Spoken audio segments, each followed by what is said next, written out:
आरक्षण गेला, नोकर भरती सुरू आहे महाराष्ट्रामध्ये, शिक्षकांची पदं भरली आणि या शिक्षणाच्या पदामध्ये रोस्टर घोटाळा केला या महाराष्ट्रामध्ये सगळ्यात मोठा बिंदू नामावलीचा रोस्टर घोटाळा सरकारमध्ये बसलेल्या काही अधिकाऱ्यांनी केलाय। कायदा काय म्हणतोय, एखाद्या आरक्षित जागेवरचा विद्यार्थी ओपन मेरिट मध्ये ओपन मधून भरती झाला तर त्याला ओपन मध्ये गणला जावा।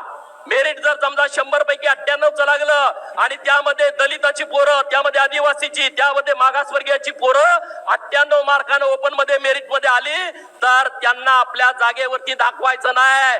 पण हे सरकार मधले जे अधिकारी आहेत ते काय करतायत, आपली पोरं जे खुल्या गटात भरलेली आहेत त्यांना परत आरक्षित जागेवरती दाखवतायत।